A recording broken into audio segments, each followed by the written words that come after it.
nila ibinubuhay kung ano ang tinuturuan dito, nag-embrace dito sa tinatawag na prosperity gospel. No offense, instead of finding God in going to church.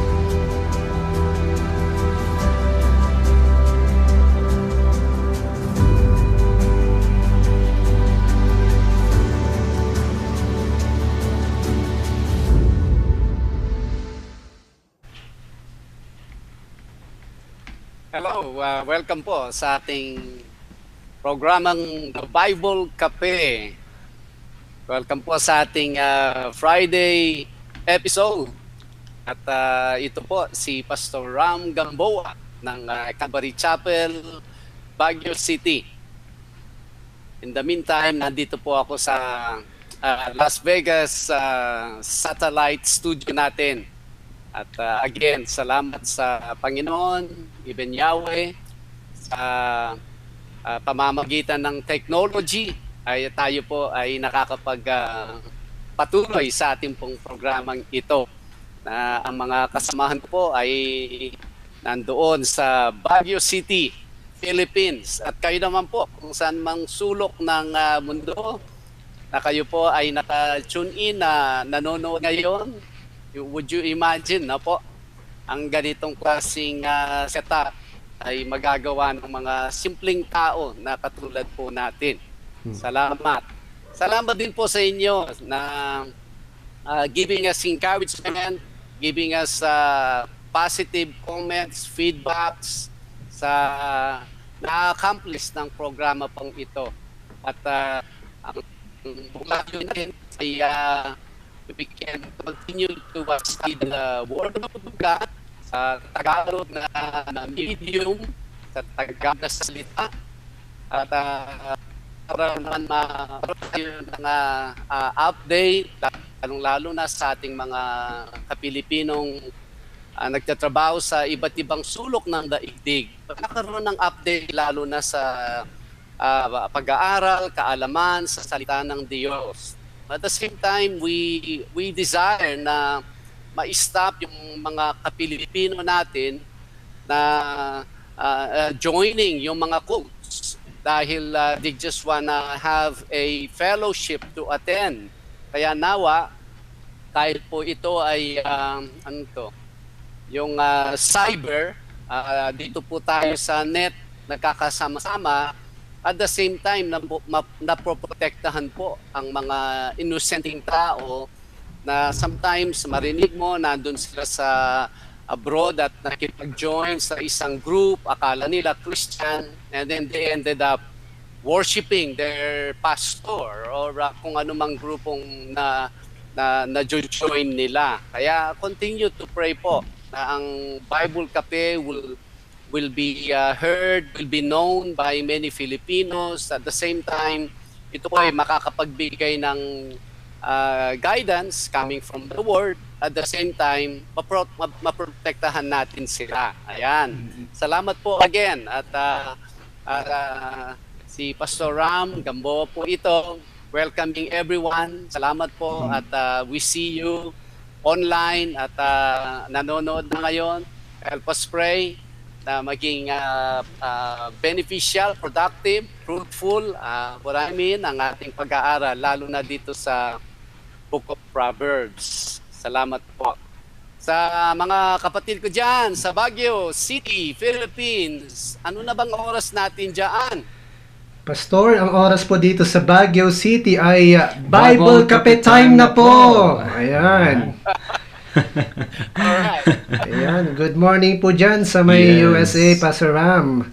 Muli, welcome po sa lahat dito sa programang Bible Cafe. Kamusta na nga po kayong lahat? I hope all is well with you all guys. And ang Bible Cafe po ay hatid sa inyo ng Calvary Chapel, Baguio City in cooperation with Leader News Philippines. Ito po ay mapapanood nyo sa ere mula Lunes hanggang Biyernes sa ganap na alas 8 po ng gabi onwards po. More likely, sometimes umaabot po tayo na hanggang alas 10 ng gabi. Yes. For comments and suggestions po, you can call or text our hotline numbers 0927-494-3333 2175 for Globe subscribers. And even sa Smart po ay 0949-736-5000. So, nawa ay samahan niyo po kami ngayong gabi sa Friday edition po ng Bible Cafe. And hello po sa lahat. Yes, again, si Brother Andy naman po ito, and welcoming you all. And at the same time, I would like to encourage na sa lahat po no, na naka-login po ngayon, joining us online, samahan niyo nawa po kami hanggang sa katapusan po ng ating episode sa araw po na ito. Dahil for sure, marami po tayong mga pag-uusapan ng mga bagay-bagay other than from the book of Proverbs. There are questions na ating po pag-uusapan regarding the Bible, regarding the the Christian faith. And you also po, if you have like things na gusto niyo pong iparating, questions, it is more than welcome para marami po tayong pag-uusapan sa mga oras po na ito, no? Yes. Dito po sa amin, again, dito po sa Pilipinas ay alas 8 na po ng gabi. It's 8:23 to be exact. And I believe sa mga iba po nating mga kapatiran, kaibigan, you're watching from different time zones. Good evening or good morning, good noon sa inyo pong lahat. Alright, so tonight also, we will read ang ating pong Proverbs of the day or the night. Dito po sa Proverbs chapter 6 verses 20 to 29. Again, if you have your Bible there with you po, ay makibukas po kayo dito sa Proverbs 6:20 to 29. At ito po ay babasahin sa atin ni Brother Dennis. Ayan, salamat Brother Andy. And let's read the Proverbs chapter 6 verse 20 to 29. My son, keep your father's command, and do not forsake the law of your mother. Bind them continually upon your heart. Tie them around your neck. When you roam, they will lead you. When you sleep, they will keep you. And when you awake, they will speak with you. For the commandment is a lamp, and the law a light. Reproofs of instruction are the way of life, to keep you from the evil woman, from the flattering tongue of a seductress. Do not lust after her beauty in your heart, nor let her allure you with her eyelids. For by means of a harlot, a man is reduced to a crust of bread, and an adulteress will prey upon his precious life. Can a man take fire to his bosom, and his clothes not be burned? Can one walk on hot coals, and his feet not be seared? So is he who goes on in to his neighbor's wife. Whoever touches her shall not be innocent. All right,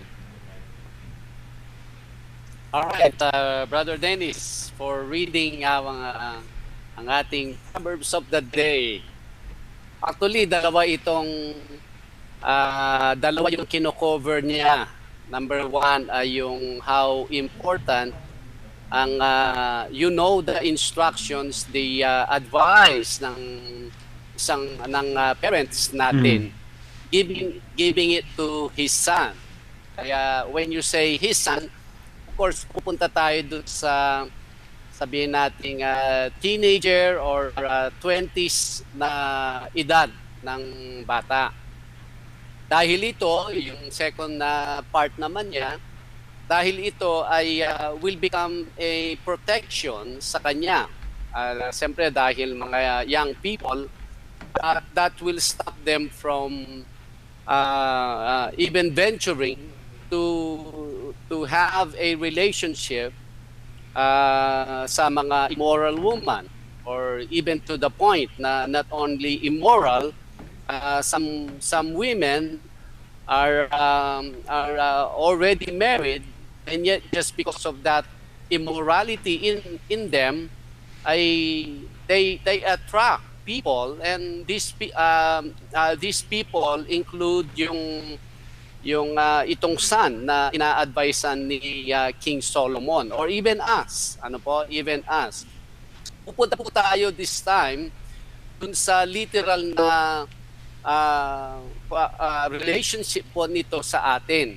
Na unang-una, we've been talking about yung instructions ni Solomon, even bringing wisdom to those who can hear, understand, and apply sa kanilang mga buhay. How important wisdom? Very, very important. Sabi po niya, "My son, keep your father's command and do not forsake the law of your mother." Pansin natin yung mga utos ng kanyang ama at also yung mga detail na habilin ng kanyang mother. Yun po, I believe doon tayo magkakam. "Bind them continually upon your heart. Tie them around your neck. When you roam, they will lead you. When you sleep, they will keep you. And when you awake, they will speak with you. For the commandment is a lamp, and the law is a light." Ito ang mga advice, command ng father, yung law ng mother. Kasi ang mother kasi siya yung magdi-detail sa mga commandment ng tatay eh. So yun yung partnership. Alam natin ang mga mother, they constantly tell ang kanilang mga anak. Di po ba? Kaya kung titingnan mo ang even ang Bible, when it comes to the law ng ating Panginoon, of course it is a synonymous ng commandment, pero ang law basically makikita mo yung detailed na instruction ng ating Panginoong Yahweh sa atin. So even ang ating Panginoong Yeshua, sinasabi niya na if you love me, obey my commandments. Opo. Ang commandments sa niyang law. But again, if we can sidetrack lang, we're not gonna bring this off the context. Sidetrack lang ito.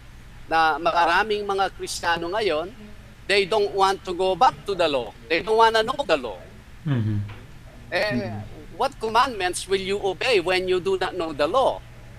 Ayan, yan ay paulit-ulit nating i-convey ito na how important na dapat alam natin ang law. Alam natin from Old Testament to New Testament scriptures, dapat alam natin exactly which part of the law that are relevant and still apply sa ating mga buhay ngayon. Now, balik tayo dito.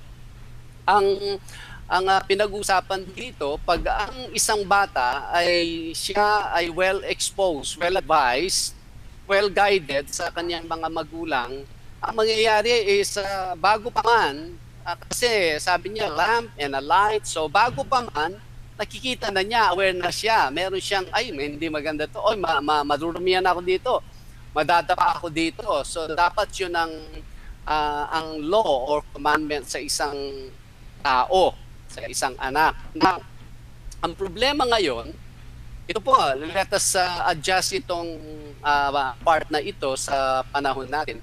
Ang problema ngayon, what kind of advices ang naibibigay ng mga parents sa kanilang mga anak? Yan, halimbawa po, dyan lang, sa Pilipinas, ano po yung mga advice na naririnig natin sa mga magulang now these days? Well, let me answer that. At least ito ay sa proposal lang. Ang usual na naririnig natin ay yung mga tinatawag na practical advice. Nagsisimula yan sa makakain, yung panghanap buhay, yung livelihood, yung degree mo, yung sweldo mo, yung ipon mo, yung bahay mo, at you will be yung security mo sa buhay. Basically, doon po ngayon umiikot ang mga advice ng mga magulang sa mga bata. Pag ang magulang nakita niya na okay siya doon, may para sa kanya, nagampanan na niya yung kanyang tungkulin bilang isang magulang. Ayan po ay actually ang pinanggalingan natin, lalo na tayong mga Gentiles. Kaya ang scriptures, gusto niya ay natin yon, lalampasan natin yon. Remember sa Matthew chapter 6, ang sinasabi ng ating Panginoong Yeshua, do not be like the Gentiles.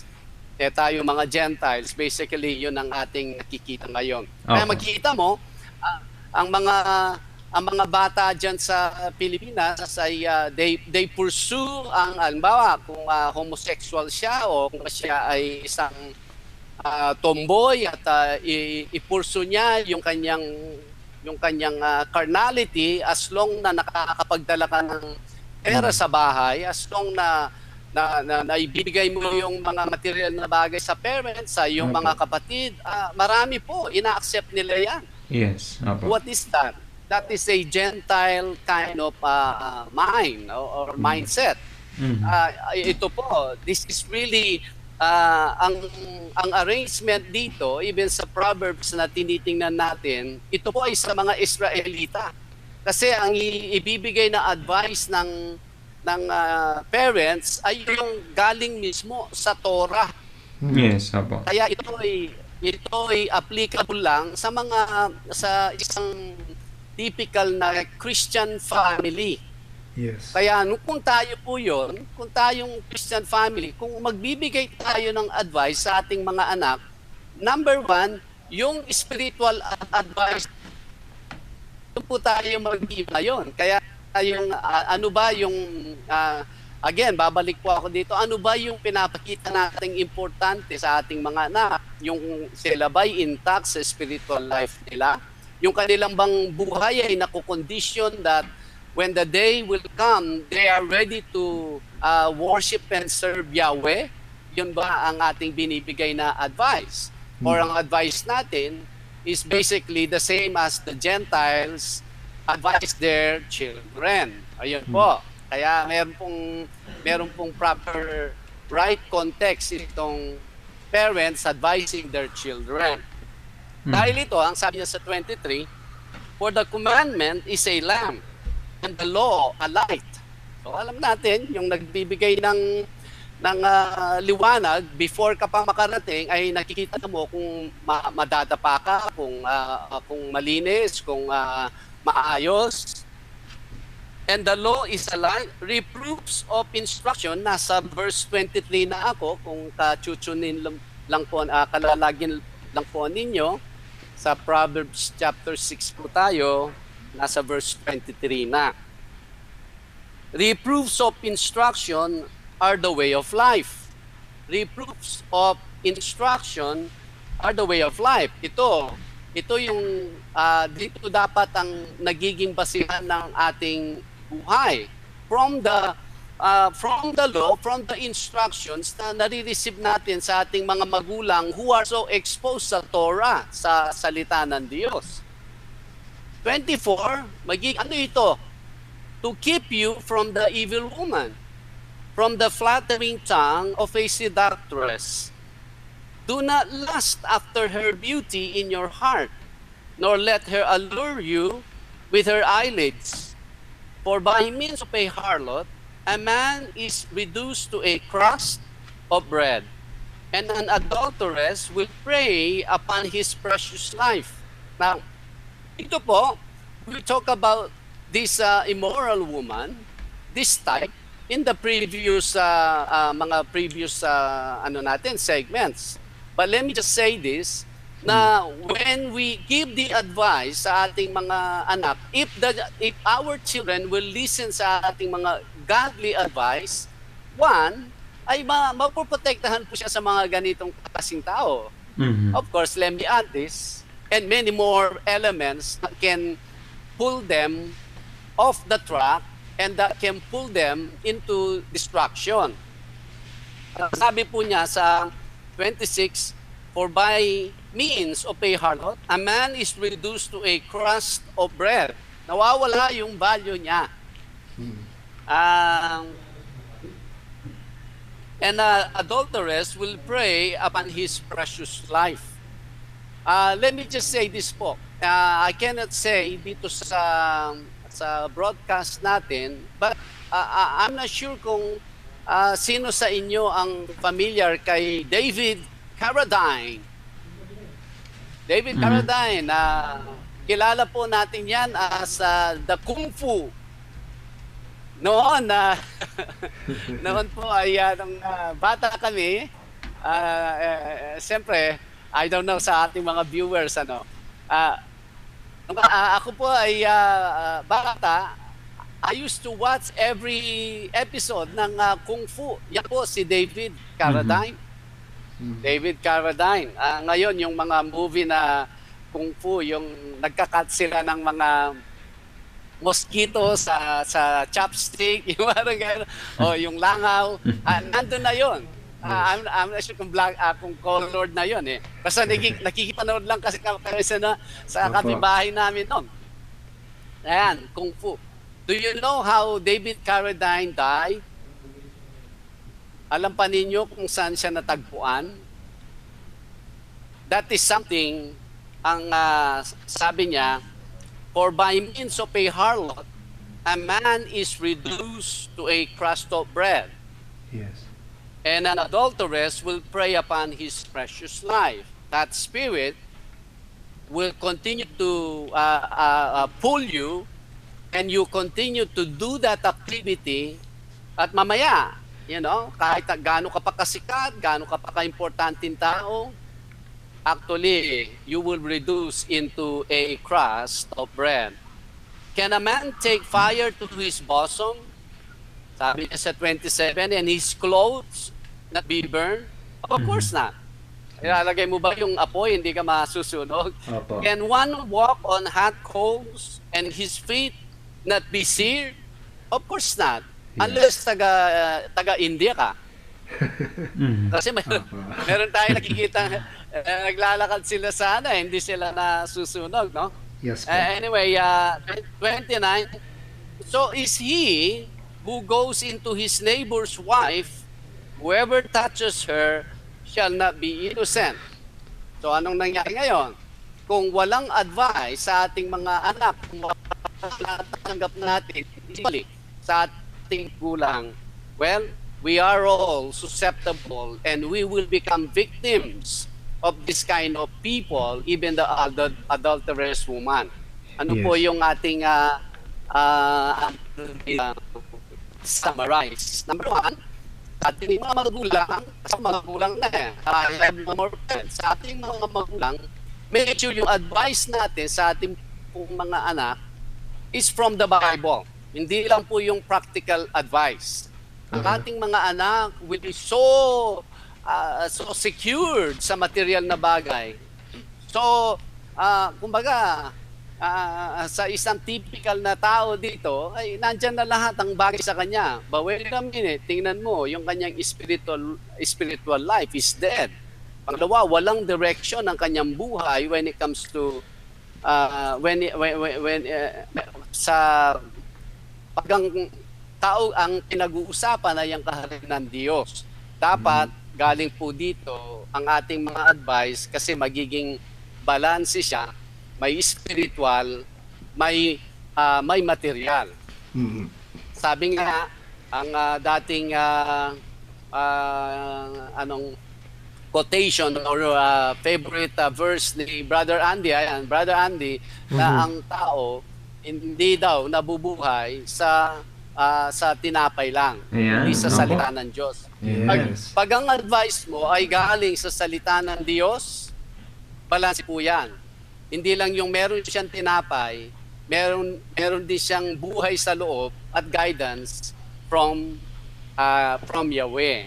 Ayun, yun po ang ating Proverbs of the Day. Any addition doon, mga kapatid? O maybe questions po, any clarification na gusto po ninyong isend sa amin dito sa naipaliwanag. Yes. Salamat po.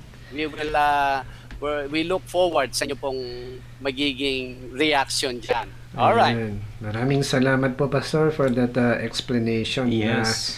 One thing is very crucial po sa panahon natin ngayon na yung role po ng mga magulang sa kanilang pag-advise sa kanilang mga anak. Kasi this is a means of protection sa mga anak nila against sa mga bagay po na pwedeng mangyari sa kanila. As we all know, ang family po yung pinakamaliit na group ng society, at kung hindi po maayos mula doon yung mga bata ay hindi po natin alam kung ano po yung maaring mangyari sa kanila. Yes. So, pero sometimes, Pastor, nangingibabaw po yung imbis na mga godly advice, yung pwede nilang i-impart sa kanilang mga anak ay na didilute po ng mga practical advice na because of, I agree dun sa sinabi ni Pastor, dahil yung mga anak nila ay nakakapagbigay ng comfort, nakakapagbigay ng financial assistance, ay parang tulong sa kanila. they don't really it doesn't really matter to them na pagsabihan na because meron ang binibigay sa kanila, and that's one thing po na kailangan po natin na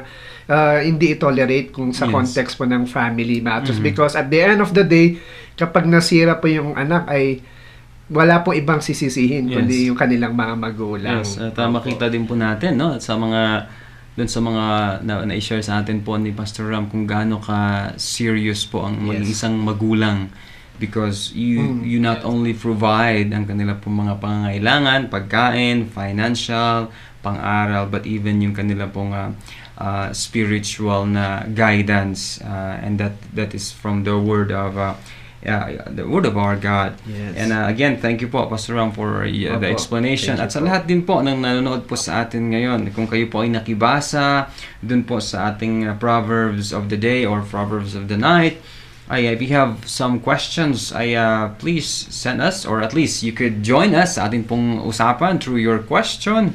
I believe we have one question na pinadala po sa atin, no? Galing kay Christina. Thank you po, Christina, for sending your follow-up question based sa Proverbs 6:20-29. Alright, so any more po doon, Brother Dennis, before we proceed doon sa reading ng ating question? Okay, bro. You may proceed, bro. Yes. Well, before that po siguro, Pastor Ram, we could greet po muna siguro yung mga nakikinig po sa atin po ngayon online. Ano po? Nanonood sa atin online bago natin before we proceed dun sa atin pong follow-up question. Alright, sige po, simulan ko ng batiin ang mga kaibigan, kapatiran po natin na nanonood online. Andyan po sila Pastor Lito. Good evening po, Pastor Renan, Pastor Anthony. Ayan, isang magandang gabi po dito po yan sa Pilipinas. Yes, and hoping to see you po again soon. And andyan din si Ate Janet Alexander all the way from Czech Republic. I think it's in Eastern Europe. Good afternoon po sa inyo dyan sa Eastern Europe. I hope that all is well, even kila Kuya Christian and at sa mga bata po. Andito rin si kapatid po ni Pastor Ram na si Ma'am Both Gamboa. Hello. Ayan, thank you po. Po. Ayan, good morning po sa inyo dyan. Ayan, nandito rin si Ma'am Rosana Sanz Flowers. Good morning. I'm not sure kung ano pong time zone po kayo, but isang magandang araw po sa inyo dyan. Andyan din sila Brother Harold. Ayan, si Jed and Christina, Sophie, Brother Dennis, anything na gusto niyo pong batiin sa mga kaibigan natin na nanonood? Alright, we have here si Sister Wilda Diaz dyan po sa may Aurora Hill together with Sean, and also kay Pasukin Riders kami, sabi po niya, magandang gabi po over here dito sa Baguio City. I think that is kay Sir Oliver. Si Brother JV Vrabian is also watching tonight. And also kay Glesa Ligel Ash, sabi po niya, good evening po, Pastor Ram and the whole team po ng Bible Cafe. Pastor Jeff also watching right now. Hello, Pastor Jeff. See you po sa game natin this coming Sunday. Andyan din sila Kuya Jonathan Bacani and Ate Raquel somewhere in North Carolina in the USA. Ayan. Sabi ni Brother Jonathan, actually, Shalom to you all. It's Bible Cafe time. Ayan, nasabi na po namin ito kanina no opening. Ayan. All right. Si Nanay Tess Rodrigo rin po ay na pong nakikinig. Ayan, medyo mahilig na po siyang gumamit ng cellphone si Nanay Tess. Hello, Nanay Tess. How are you doing po ngayong gabing ito? Ayan. Yan, hoping that you are well. Yes. Ito rin po, Pastor Ram, I believe this is for you from Pastor Lito. Sabi po niya, bro, na-compute na age mo. Aha, IP man na inabot ko eh. Oh. Ba, parang kamakailan lang po yung IP man na Pastor Lito po. Recently lang yun Yes. But anyway, thank you po for sending your comments. At sa lahat po ng mga again, nanonood po sa atin ngayon online. Pastor Ram, baka may gusto rin po kayong batiin before we read ito pong mga question po dito. Yes. Ako po, salamat. At I believe si Ate Chat is also watching right now. Tichat Gamboa, ayan, magandang maya pa, kapatid. At si Ate Cami Domingo. Ayan, hello po. Hello. Hindi pa po. Alright. Ate Cami, salamat po for watching. At even asking earlier kung may Bible copy ba. You were one of the nagtatanong kanina bago tayo nag-countdown. I hope everything is well po sa inyo dyan. At looks like you also have a busy schedule even sa inyong visit dyan sa Pilipinas. Kay Sis Glesa, magandang gabi. Ganon din kay Nanay Lily. Happy watching po sa ating live na program. Kay Sister Mina Tolentino, dyan sa may Bataan, magandang gabi. At of course, si May, dyan sa may Bulacan, magandang gabi, Sister May. Salamat again sa iyong pag-spread ng word ito about sa ating programang Bible Cafe. Yes. Even sa iyong mga friends, ay salamat. We do appreciate. And that is what we ask sa ating mga viewers. I-post po ninyo sa inyong page. I-share ninyo sa inyong mga pages sa inyong page itong ating programang ito. And then we can just invite them as long na na-invite namin kayo in the public, and then may invite din po sila automatically. Si Brother Alan De Castro, ayan, sir, salamat at naka-online na kayo watching. At comes Monday, baga magiging guest natin si Brother Alan. Dalawa na yung headset natin dito. Ayos. Ayan, looking forward po. Pahiram po yung isa, Pastor. Baka apat na tayo dito. Hindi, ano yan? Ano siya? Panel plus technician yan. Ayan. Ayun. Wow. Oo. Jack of all trades. Ayan, si Brother Alan. Brother Yes. Alan, say hi kay Grace, no? Ganon din kay Sister Janet. Was she greeted yet? Yes, opo, Pastor. Yes, Nag-greet po Pastor. natin. Okay. Again, Sister Janet, let me see Brother Ver is watching us. Brother Ver, magandang Yes. umaga. Opo. Pwede tayong magkape na. Friday na. Live ka na. Ayun. Anyways, si Brother Ed kaya nanonood. Anyways, si Jerome, Brother Jerome, salamat. Stanley Cole Giron is also watching. Magandang umaga. Sister Rosana, I saw you. Yes. You are also online.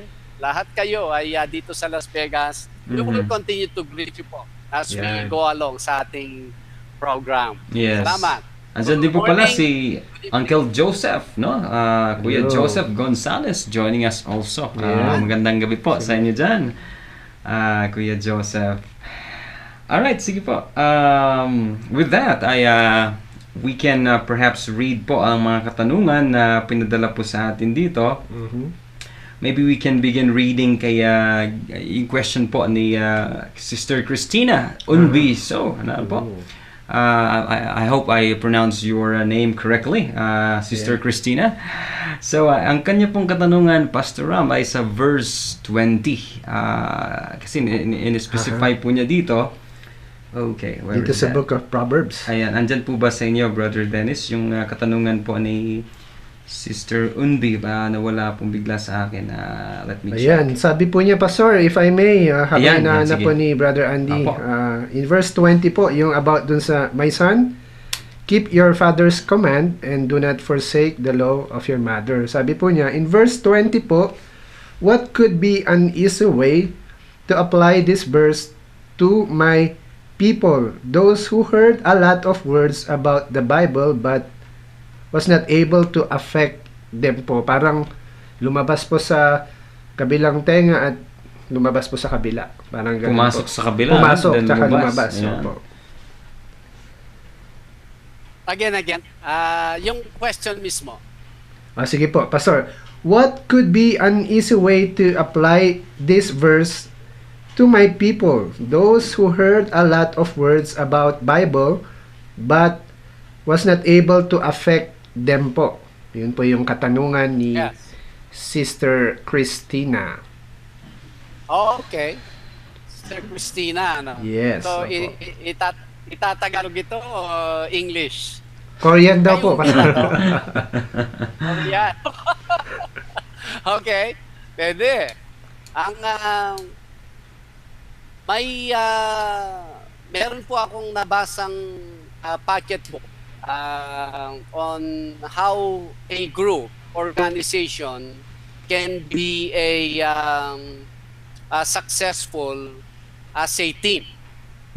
As a team. Isang ginamit nilang illustration or example ay ang mga German soldiers nung World War II. Opo. At ang mga isang success nila sa pag-invade nila ng territory, at least nung sila nagsisimula. They invaded Poland, they invaded France and many other countries surrounding them so quickly, so rapidly. Of course, dahil sila din yung naka-start utilizing yung mga paratroopers. They drop yung mga paratroopers behind the enemy and then suffocated ang kanilang kaaway. Hindi lang front, ang kaaway nila, kundi meron ding mga paratroopers sa likod nila. Kaya speedy invasion.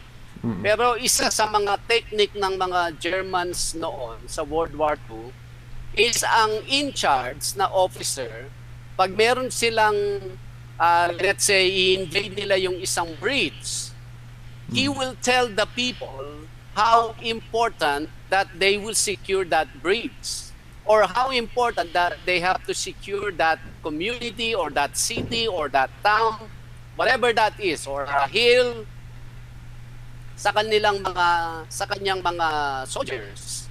So itong mga soldiers, they are not just moving, but they know exactly the goal. They know exactly the mission. So everyone they have that spirit. Whatever they were doing, ay alam nila kung ano yung final goal.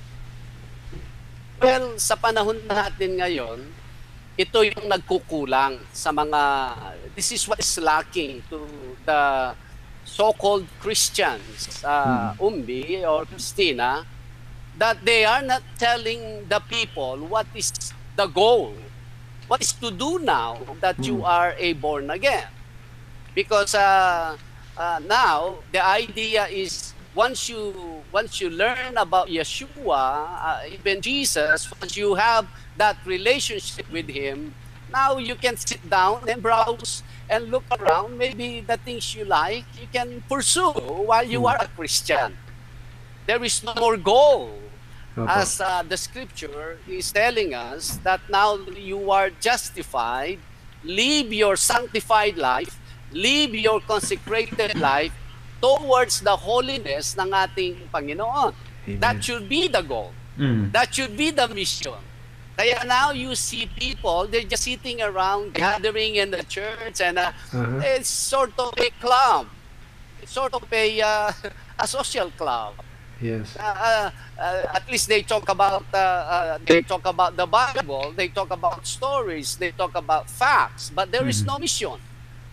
Kaya you cannot bring the people all together to the idea of Yahweh, and that is be holy, or the one who called you is holy. That should be the goal.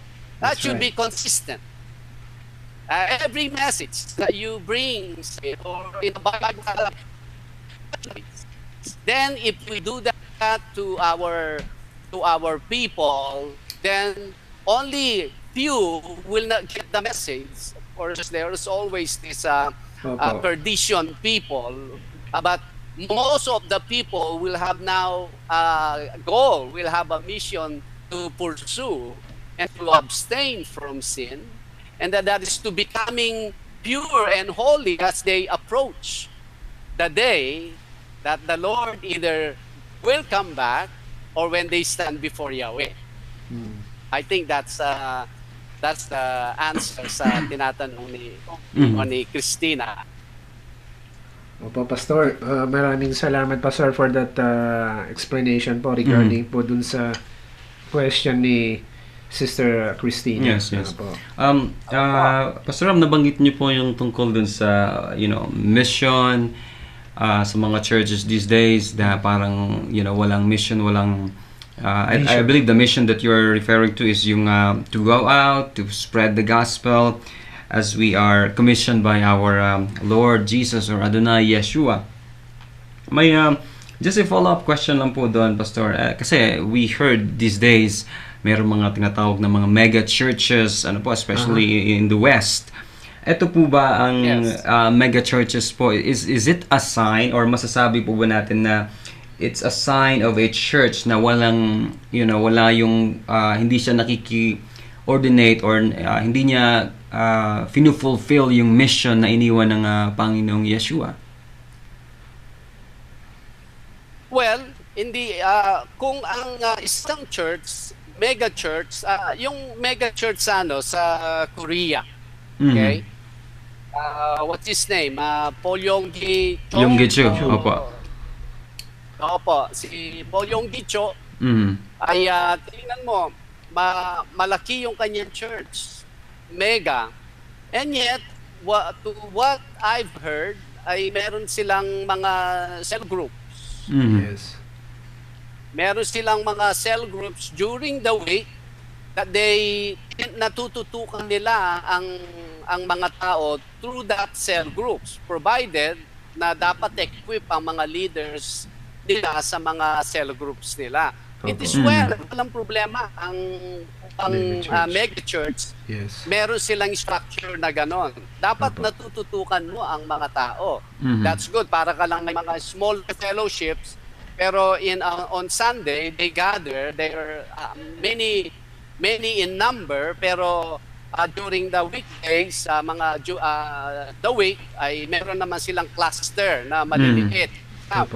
Doon dapat yung group na yan, doon dapat merong time na ang mga Kristiyano ay nakakapagtanong, na nakaklarify nila kung ano yung mensaheng naririnig nila or yung kanilang mga buhay, na itatanong nila sa ganitong ano pong pwede kong gawin sa sitwasyon kung ito. Those are the cell group. Kaya kung ang isang church, whether mega siya o maliit lang siya, kung wala po yung part na yon, hindi po siya healthy. Kasi ang tao, pag meron siyang narinig na mensahe, meron po siyang kasamang interpretation or assumption from the person. So akala na ganon. Pero hindi naman na itatanong niya sa pastor kung tama ba yung understanding niya. Kaya every fellowship, whether midweek or Saturday, Sabbath, dapat merong time na ganon to make sure that people they receive according sa gustong i-convey ng pastor. At ang mga pastor, dapat clear ang paliwanag. Hindi pwede dito, okay, ito pwede rin dito. Walang definite eh. Pag wala kang definite, confuse ang mga tao, and don't expect any specific result sa mga tao if we are not explaining, preaching the gospel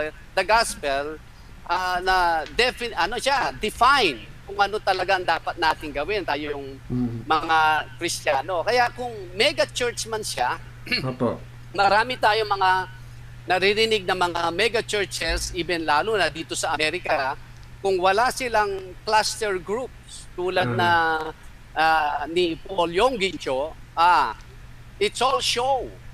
Mayroong isang tao will preach, will say anything about the Bible, and then yung mga tao nakagano lang, uwi sila, they don't even say, I should change my lifestyle, or hindi pala tama yung mga yung gano'n na pananalita ko, o hindi pala tama yung gano'n na mga approach ko. Opo. Lord, tulungan mo po ako. Kung wala yun, what is church then? Mhm.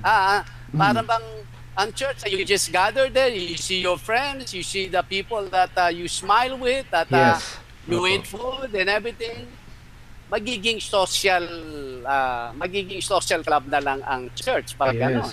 Yes. Yes, actually, Pastor, yung sinabi niyo po na it doesn't matter when it comes to being a mega church or being a small church, as long as po yung healthy po, yung pinapahayag po na doktrina na nanggagaling mismo sa pure word na ating Panginoon. And on the flip side, dapat naman po, we have yung free will yung freedom ng mga miyembro na magtanong din sila because wala namang pong bayad ang magtanong eh. Yes. Bakit hindi tayo magtanong for us to be able to be enlightened sa bawat mga bagay po na na-encounter natin ngayon. So maybe it's a two-side po eh. It has something to do with the doctrine na pinapangaral, and also dapat tinatanong din ng mga nakikinig kung ano talaga yung tinuturo ng kanilang mga pastor. Hindi yung puro na lang silang sinaswallow na lang nila lahat ng sinasabi ng kanilang ministro, which is very dangerous po. Yes. Tama. Kaya dyan yung sinasabi ng ating Panginoong Yeshua, don't let anyone be called a father. Yes. Because we should be brothers and sisters sa loob ng fellowship. Meron kang big brother, hopefully yung big brother knows more about the Bible and he can reason, he can explain more than anyone else sa group ninyo. But walang father. Yes. Walang father na, basta sinabi ko, yun. Yes. Opo. Dapat, yan, father yan. Hindi siya kapatid. Ang Opo. kapatid ay, ganito yun.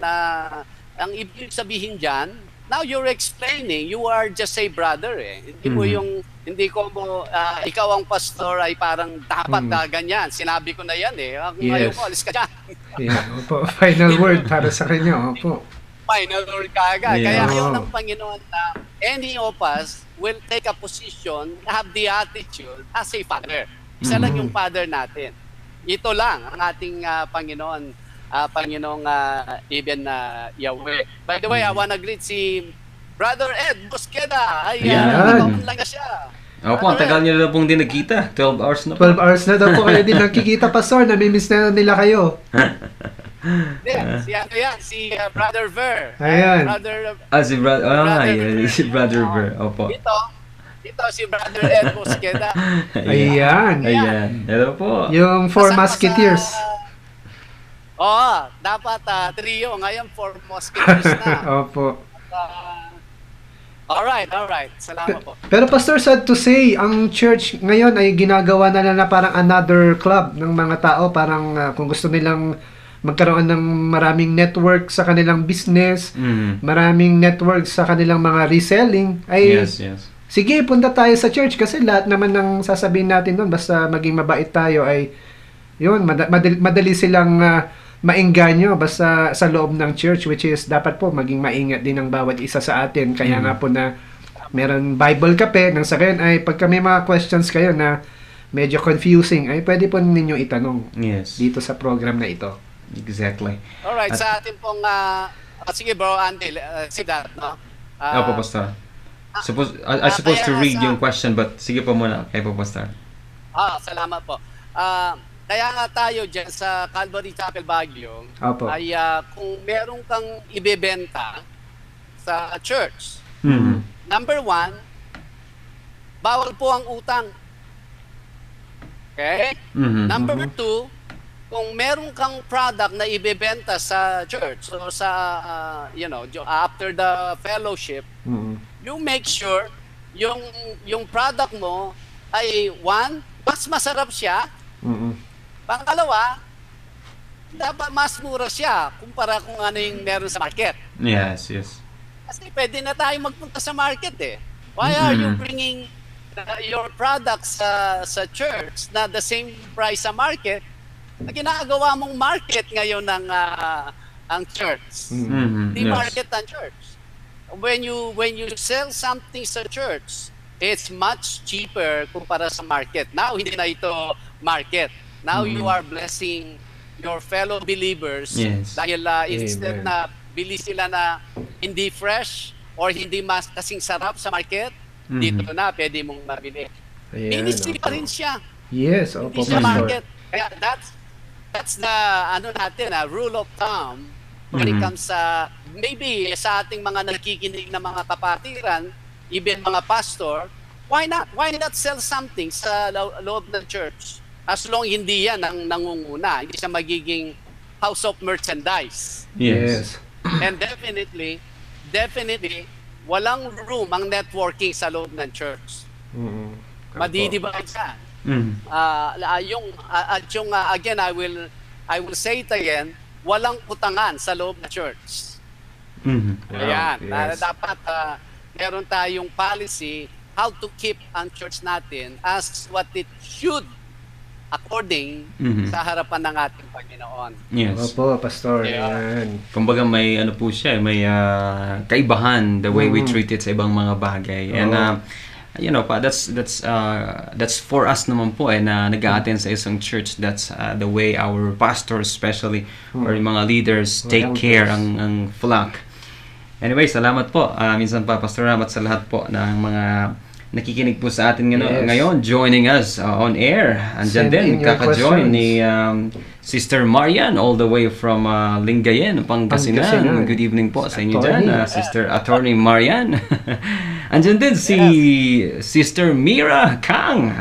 Hello Mira, good evening. I believe it's around 10 o'clock right now in Korea. I think nasa Russia yata siya, sabi ni nila Jad kanina. Ayun, nasa Alright. Russia. Thank you for watching, Sister Mira. Hopefully you could also visit us again here dito sa Baguio City. Yes.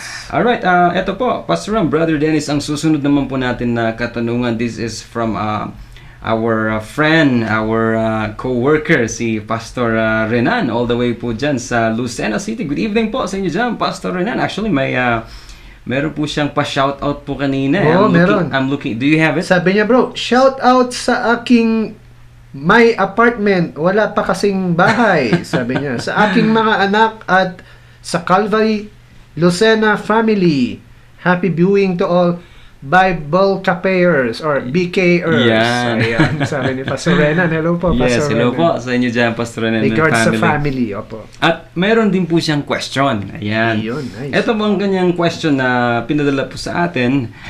Ito po, Pastor, if I may read, sabi po ni Pastor Renan, what does the Bible say about separation of church and state? How should we involve and up to what extent for us to be instruments of His grace to our country and community? Wow, nice. Okay. Alright. So yun yung tanong. Opo, Pastor. Yung separation ng church and Opo. state. Ano daw po yung sinasabi ng Bible and to what extent daw po yung ating involvement bilang mga Kristiyano sa ating pong bansa at sa ating komunidad? Yes. Well, unang-una, ang involvement ng church to a given administration, siyempre, ilagay natin sa context na natin, no? We can look at it sa context ng Bible, kaya may mga instructions na binigay ang Panginoon, ang ano natin, connection ng mga Kristiyano sa mga nasa kinauukulan during their time, yung ating context ay iba. Kaya sa Bible, may mga instructions na fitting dun sa kanilang kalagayan. Hindi nila kalagayan yung kalagayan natin. Who would imagine sa kalagayan natin, ang tao, alam naman ng ating Panginoon, but He cannot give the instruction doon na wala pa andito. Magiging prophecy kasi siya pag ganun eh. Now, ang kaugnayan nating mga Kristiyano pagdating sa government natin ngayon, kung ano yung open na opportunity na tayo ay magkaroon ng influence to any government, whether local government siya, halimbawa kung barangay siya o kung city siya o kung provincial siya o kung national siya, meron bang open? Halimbawa, yung anak ng governor, bago siya naging governor, na ipag-pray mo siya. And then nakita niya yung kanyang anak miraculously ay na-spare yung kanyang buhay. And then all of a sudden, naging governor siya. Now, he invites you to say, would you help me kung ano itong mga planning natin sa province natin? Can you help me tell me ano yung spiritual perspective dito? Sasabihin mo ba na, oh, wait a minute, Governor, kasi ang church and state, hindi dapat nag-mimix yan. Hindi naman, di ba? Kasi merong na-open na opportunity. Ayan. Meron naman yung pinipilit nila na maging sila'y magkaroon ng room dyan sa government. Yun ang hindi yata from my personal perspective. I will not pursue that. The Lord Yahweh will open a door. Pag na-open ang door, go and get it. Yes. If He is not, just stick lang tayo dapat, number one, sa mga pinagkatiwala niyang kaluluwa sa atin, tayong mga pastor. Now, ano yung ating role sa government? Napupunta tayo sa Bible, at the same time, applicable din sa panahon natin. Number one, ang sabi ni Apostle Paul, number one, we must submit. Okay? Ang church must submit. Pangalawa ay we must pray sa mga nasa kinauukulan. Yes. Hindi po tayo constantly we interrupt sa pamamalakad ng government. Look at the Bible. Read the Bible because God ordained those people na nakaposisyon diyan. We do not know. We do not understand everything that they do. Pero dapat focus tayo to what God gave us a task. And that is to take care the spiritual aspect, number one, ng mga tao na dinudro niya sa atin. I believe yun ang church and the state. Ayan. Maraming salamat, Pastor, for that answer dun sa question po ni Pastor Brennan. Pero Pastor, when it comes po sa ginagawa ng state, when it comes to the extent po na ginigipit na po yung church, until to what extent po yung opposition na pwedeng gawin ng isang church? Pwede ba silang mag-cause ng rally or anything? Or ano po yung mga good thing na pwedeng gawin kapag ino-overpower na ng state yung parang karapatan ng church? Just like yung, I think, lately, parang may mga bali-balita na they are going to tax the Catholic Church. Parang ganun po.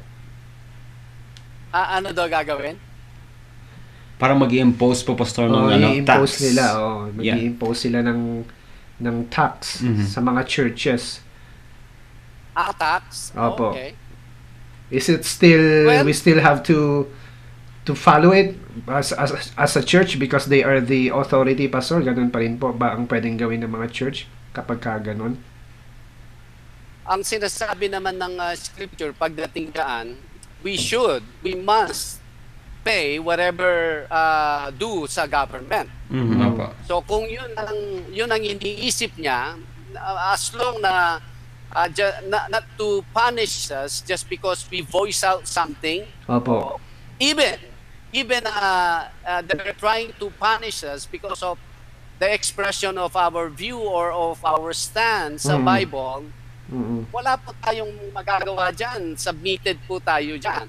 Kung hindi, magiging anong tawag doon? Magiging anarchy ang kalalabasan ng bansa natin. Yes, merong tao na may kinauukulo dyan. Halimbawa po,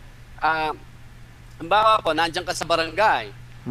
Ikaw na pastor, papasok ka sa barangay. Pastor ako, hindi ako makikinig sa iyo, kagawad o sa barangay captain, di ba? Pastor ako. Why don't you pag pumasok ang taong yan sa loob ng church mo, ganun ang attitude niya, ayaw mo rin. Ayaw mo rin. Merong proper place na if you are in the Philippines, you should submit yourself sa may kinauukulan. Not just because kahit na ano pang position mo sa sector mo, sa religious sector, kahit ano pang ano mo diyan. Look at the Bible, ang sabi niya, we submit sa kanila. And then even when they come into our territory, pag pumasok sila sa church, we want them to submit sa atin. Nasa loob siya ng four square ng ating structure, they must respect and submit to us. Ngayon, paglabas mo dyan, mag-submit ka sa kanila. Yan. Ano yan eh? Kung ano yung kanilang i-impose na tax. What is tax? Lalo na kung ang church mo ay you're funneling a source from the government, Yes. from the casinos, Opo. from the many collections, ay ikaw mismo ang nakakasalu dyan, mga evangelicals. Maraming mga evangelicals, hindi man nila alam na merong source na nakakarating sa mga churches, and then ngayon, tax lang yung i-impose sa'yo, magre-reklamo ka. I think medyo pumapasok na tayo dun sa ibigay mo yung if you give your hand, they will demand your arm. You give your arm, they will demand your whole body. Parang gano'n ang kalalabasan yan eh. Opo. Si Pastor Eddie Palaes is watching us. Hello. Diyan Pastor. sa Calvary Chapel, Mactan. Wow, layo. Mactan, ano? Yan, Cebu Pastor City. Ed, Cebu. Yes. sa Cebu. And also kay Nanay Josefa Antonio Hovater. Yan, Yun. dito sa Las Vegas yan. Ayan, good morning po Magandang dyan. umaga po. Yes. Opo, Nanay Josefa. Alright. Andyan din po si Auntie Virgie. Yan, good evening po Ayun, sa inyo good dyan, evening Auntie po. Virgie. Hoping that you are well right now as you are watching us live dito po sa ating Friday episode. Also kay Kim. Ayan, thank you for watching, Kim. And thank you din po sa inyong time kanina. Helping us prepare sa ating pong Sabbath, food para po bukas. Sabbath fellowship para po bukas. Shabbat Shalom na pala. Yes, Sabbath Ayan. Shalom po sa ating lahat. Kay Sir Anthony Porcalia, sabi po niya, good AM po dyan, Pastor Ram, and also kay Ma'am Marichelle Cherry Hellier. Ayan, sabi po niya, good morning, Pastor Ram, sabi po niya. Alright, sige po. We can read another question po no dito na Yes. pinadala po sa atin. May question po nakakapasok lamang galing po kay Sir who's this? Brother Gerald. Gerald. Yes. Gerald Talicol. Hello po sa inyo dyan. Pastor, ito po ang kanyang katanungan. How should fundraising be different para hindi isipin ng mga kapatiran na nagbebenta lang ang isang ministry for their own good? Okay, how often daw? How should fundraising po, Pastor, be different para hindi isipin ng mga kapatiran na nagbibenta? I believe yung nabanggit niyo po kanina, that's one, yung dapat hindi po siya mahal, mas mura po siya, and then mas masarap. Something connected po doon, Pastor, itong katanungan po niya ito na. Okay. Yes, opo. Tama. Well, kung halimbawa may fundraising na sa pagkain, dapat may may monitoring.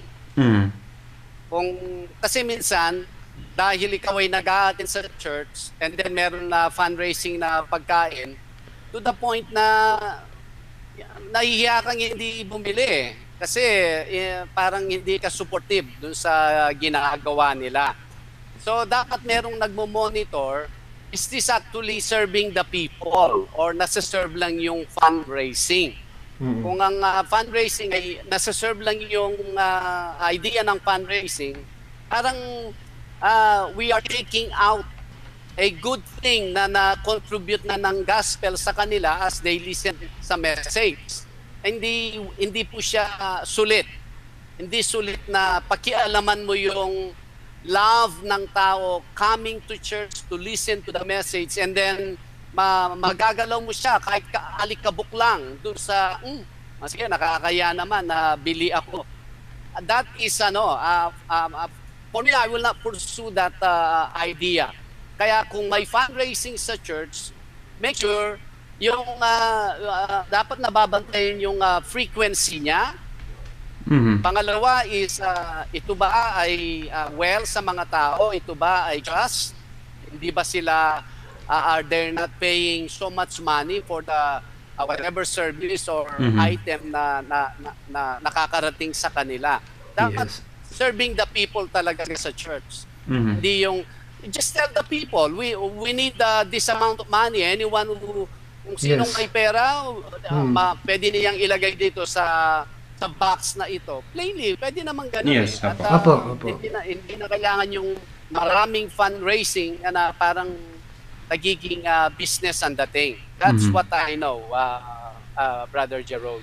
Yes, at saka Pastor, basta hindi po nadi-defeat yung purpose ng fundraising. Kumbaga, meron pong transparency kung saan napunta yung funds. Kagaya po nung usual na ginagawa sa music ministry, pag kailangan po ng musical instrument, magkakaroon ng a little bit of kind of concert, love concert, mga ganyan po. Pero at least pagka natapos po yung event, in the future, makikita po nila kung saan po napunta yung proceeds nung fundraising event na ginagawa. Yeah, like what recently we were able to acquire yung what you call this DLP and keyboards sa atin pong fellowship dito po sa CC Baguio. Andyan din po ang support ng mga kapatiran at nakita naman po nila yung naging outcome ng fundraising po na iyon. Anyway, maraming salamat po Sir Gerald for sending us your question. Mayroon pong pagbati po, Pastor Ram, si Ma'am Crema Canlapan. Good morning, Sis Adeline, and si Pastor Eddie Pelais nga po. Hi, Pastor Ram. At nandito rin po si Ma'am Adeline Yabot. Good morning, Ma'am. My sis, beautiful Crema. Ayan, salamat po ng mga nanonood sa atin. Again, hello po and welcome to the program The Bible Cafe. Kung kayo lang po ay kakatune in sa mga oras po nito. Sabi rin ni Sister Rosana Sunflowers, good reception, Pastor Ram. Yes. Wow, maganda daw po yung dating ng ating audio and video. Yan, thanks Google Chrome. Salamat sa Google Chrome. Yes. Ayan. Alright, so ito po, Pastor Ram, Brother Dennis, meron pong pinadala na katanungan naman si Uncle Joseph po sa atin, and this is from the book of Matthew. Pastor Ram, if I may, I will read ito pong scripture or question po ni Pastor ni Kuya Joseph, and Brother Dennis will read us the scripture. Ito po ang kanyang katanungan na pinadala po sa atin. Good AM po, Pastor. Sa Matthew 5 verses 31 to 32, pag nakiapid ang asawang babae at hiniwalayan ng kanyang asawang lalaki, nagkakasala ba siya kung mag-aasawa siyang muli? Thanks. Ano po ba yung nakiapid? Yung naki-affair. I see. Sa ibang lalaki na po ito or ibang babae. Ibang party. Ayan, so yung scripture po ni Brother Joseph ay Matthew 5:31 to 32. Ito po babasahin sa atin ni Brother Dennis. Ayan po, so basahin po natin verse 31. Furthermore, it has been said, whoever divorces his wife, let him give her a certificate of divorce. But I say to you that whoever divorces his wife for any reason except sexual immorality causes her to commit adultery, and whoever marries a woman who is divorced commits adultery. Yun po yun. Alright. So yun yung text, no? Yes po. At ang tanong, may ang tanong po, Pastor, ay pag nakiapid ang asawang babae at hiniwalayan ng kanyang asawang lalaki, nagkakasala ba siya kung mag-asawa siyang muli? Okay, yung huling part ang hindi clear, no? Opo, Pastor, Opo. yun po kung sino mag-aasawa. Sino mag-aasawa ulit? Opo. Tama. Yung babae ba o yung lalaki? Yan lang we po can answer both. Yes. Yes, we can answer both. Well, unang-una, yung asawang babae, pag siya ay na-involved sa adultery, habang siya ay may asawa, and then hiniwalayan yung kanyang asawang lalaki, kung siya ba asawa, ay nagkakasala ba siya? Absolutely. Absolutely. Kasi kung titingnan mo ang scripture, siyempre, we have to, focus kung ano yung tinatawag na explicit na mga accounts, na mga instructions coming from God, even Yahweh, no po? Yung mga explicit. Yung mga implied, yung mga implicit mga scriptures, we have to be careful doon. Pero ito po, ang explicit, yung clear, maliwanag, na ang babae, wala po siyang ground dito sa Bible na hiwalayan niya ang kanyang asawang lalaki. Hanggang siya po ay buhay, she is submitted and belong sa kanyang asawang lalaki. Well, of course, we're talking about a normal na marriage, na Christian marriage na number one, they were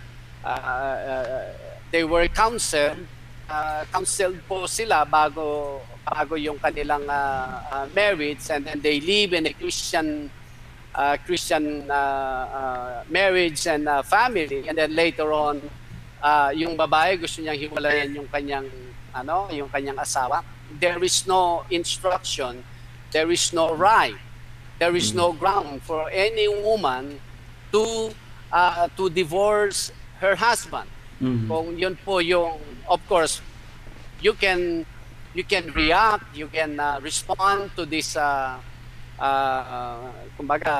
to this statement or to this fact, pero wala pong ground ang babae na all of a sudden nag-change mind siya, now she wants to divorce ang kanyang husband. There is no ground pagdating po sa salita ng Diyos, because according sa Romans chapter 7, only death, a woman can detach herself from the umbrella ng kanyang asawa. Dapat mamatay ang kanyang asawa. Pero take note, huwag po ninyong papatayin. Yeah. Mamaya, yun lang. Reminder lang po, Bawal yan, bawal.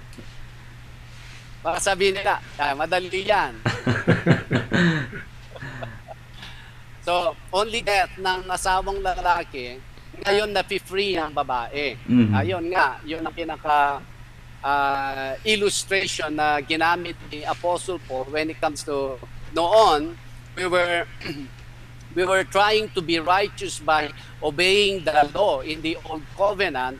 That was the arrangement. Now in Christ, now you are cleansed, now you can become righteous because of what Christ did to you. Yun po ang illustration sa Romans chapter 7. Dito naman, sa binasa nating text, it is the man. It is the man na dinidivorce niya ang kanyang asawa. Okay. So, kung halimbawa, example, sa question ni Brother Joseph, ang question niya, halimbawa, yung babae ay nag-commit ng sexual immorality, adultery, ganon, and then dinivorce niya ang kanyang asawang lalaki, and then she went on to live her life. Ito bang dinivorce niyang lalaki, kung siya'y mag-aasawa, nagkukumit ba siya ng kasalanan? O, dalawa na po, no? Tama ba? Opo.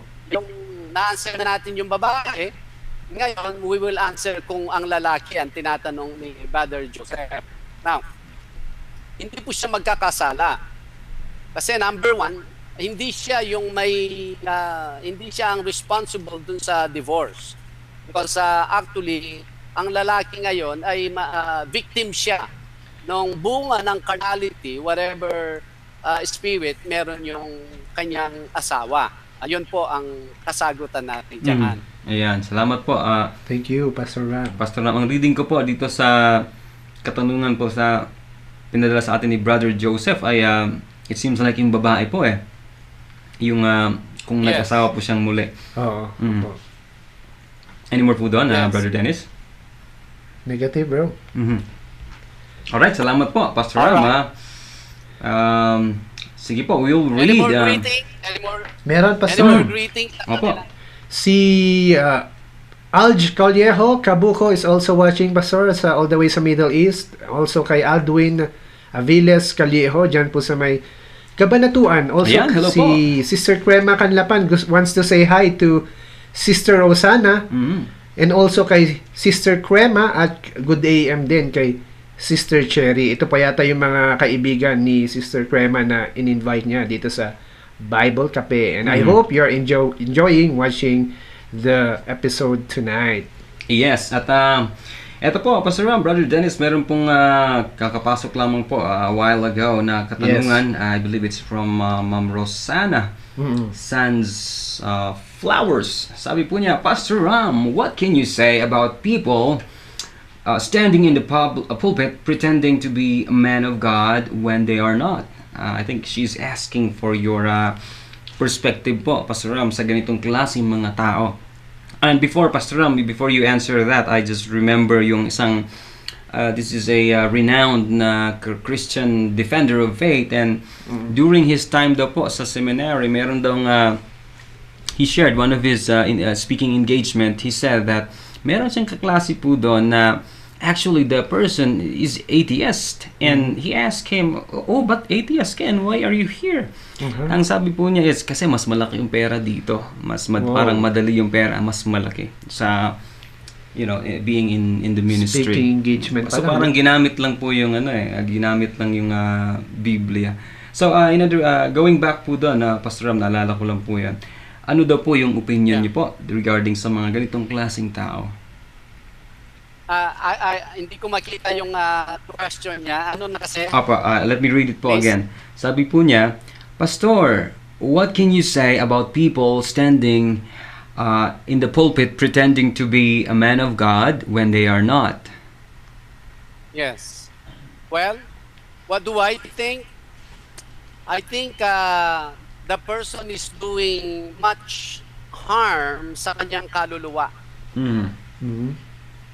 Because mabuti pang, sabi nga, mabuti pang tinali mo yung ikan sa iyong leeg at tinapon mo ang sarili mo sa dagat, namatay ka na dun sa araw na yon, sa minutong yon. Kesa dun sa ikaw ay nagiging stumbling block sa mga tao, sa mga taong gustong maalam about me, sa mga taong papunta sa akin, you became a storbo.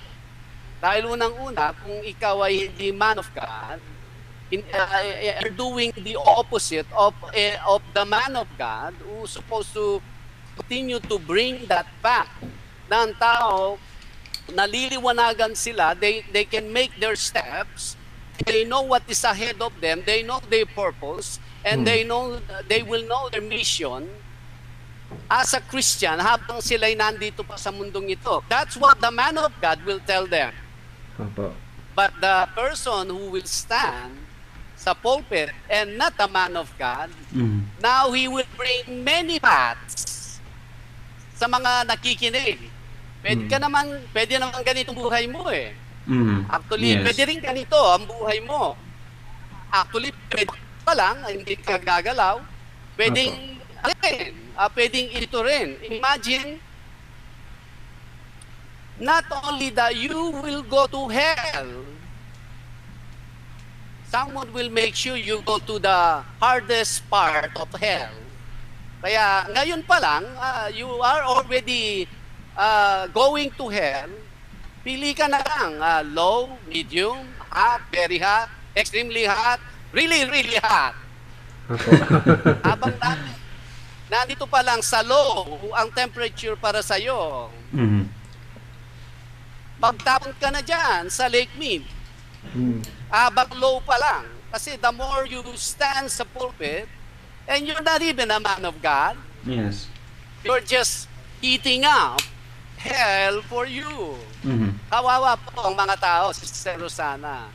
Pag ang siya ay nakatayo, he ambition to stand behind the pulpit when he knows, still been worthy to stand there.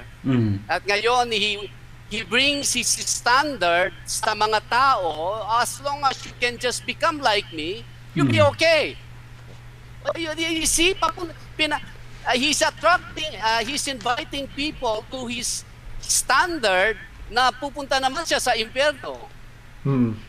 God hates that. Yes. Kaya kung hindi po sa atin ang pulpito, repent and then sit down. Yun po yung pwedeng gawin ng mga taong tumatayo sa pulpito and yet hindi naman tao ng Diyos. Ayan. Pastor, paano po kaya naaatim ng mga ganitong klaseng mga tumatayo sa pulpit na they pretending to be a good person pero at the back of their mind is gusto po nilang i-take advantage yung mga taong kasi pag nandun ko kapos sa position na ganun, mas madali pong ma-entice mo kasi yung mga nakikinig sa inyo, sa iyo eh. So parang there's something na inaalagaan nila. Unang-una yan, yung pride. Tapos pangalawa, yung pwedeng mapangyari sa kanila na gusto nilang mangyari na hindi nila magawa sa secular and everything, Pastor.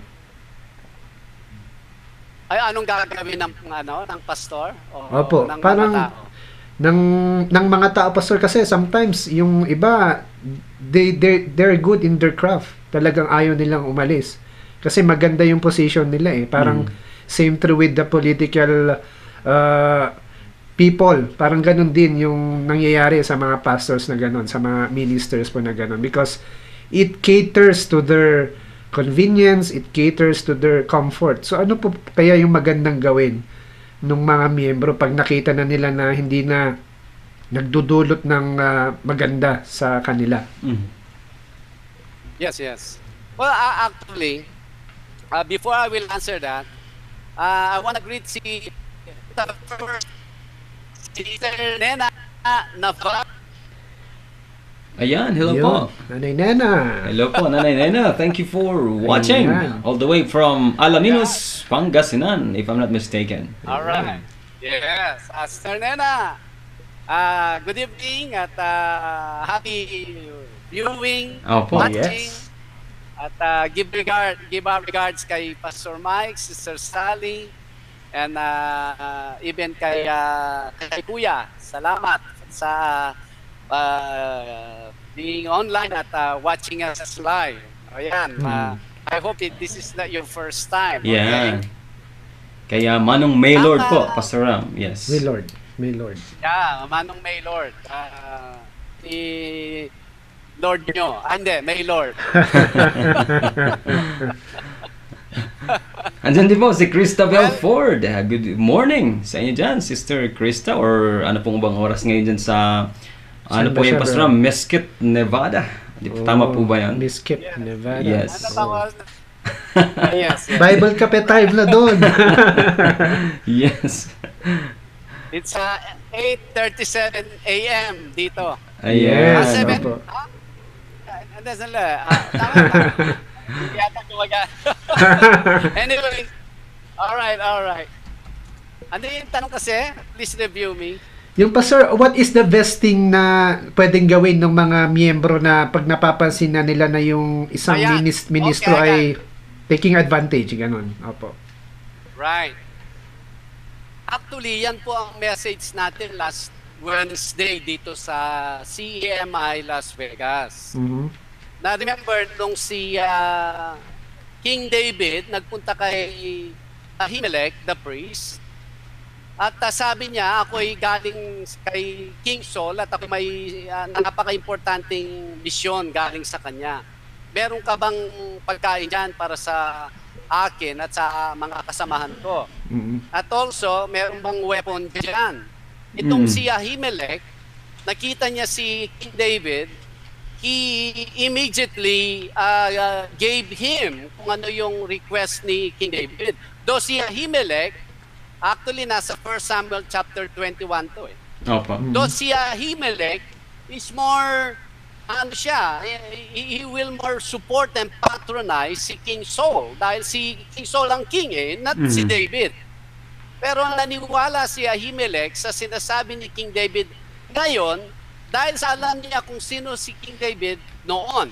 Dahil alam nila si King David ay faithful servant ni King Saul, at siya, if Saul slain 1,000, King David slain 10,000. 10 of thousands. Mm. 10,000. Opo. So yun ang alam ni Ahimelech. Ang alam ni Ahimelech, si David ngayon is a faithful servant of Saul, King Saul. So binigay niya ngayon ng mga request niya. He believed his lies. Ano po ang naging kahihinatnan ni Ahimelech? Well, 85 priests namatay. Oh, dami. At minasakar nila yung mga tao sa city of Nob. Babae, lalaki, mga bata, namatay sila. Why? Because si Ahimelech nag-assume siya na si David is still the same David he knows in the past. Kaya mga miyembro ng church, yung mga nag-a-attend ng church, ito po paalala, know who your pastor is today, hindi yung kahapon. Kasi pwede siyang maayos, matino kahapon eh. Pwedeng naayos niya yung kubeta ninyo, o kaya naayos niya yung bubong ninyo, o kaya binigyan kayo ng pamasahe, ano man yung, o kaya maganda kang narinig na sermon sa kanya. But that was in the past. Listen to him. Investigate, examine, observe kung ano po yung mga mensahe niya ngayon. Baka siya, nakita na niya yung kanyang position, spot dito sa mundo, and he's not planning to go anywhere. Doon ka rin pupunta. You are not going anywhere. Opo. Kung inassume na niya, we already arrived. All we have to do is sit down and wait for the coming of the Lord. You will go where He is going. Because that is not the attitude, that is not the mission Christ gave us. Kaya sa mga miyembro, observe po natin ang ating mga leaders constantly, more especially kung sino sila today. That's what I can say sa sinabi mo, Brother Dennis. Dapat ang mga tao, si pastor, ano yan, kahit ano sabihin niyan, tama. At hindi tayo pwedeng maki-argue sa kanya. Those were the days na tayo po yung mga Indios. Yes, opo. We do not know anything. We can read the Bible on our own. Yes. But now we can read the Bible. Kahit Kapampangan ka pa, Ilocano ka pa, Bisaya ka pa, Tagalog ka pa, meron pong translation. Yes. Read your Bible. Kasi just by reading your Bible, you can sense your pastor is not taking you anywhere close to the kingdom of God. Yun po ang pwede nating maibigay na advice sa ating mga viewers. Ayan, salamat po. Thank you, Pastor Ram. Pastor Ram, dito po meron ding comment po, Pastor Ram, before we proceed to the next question.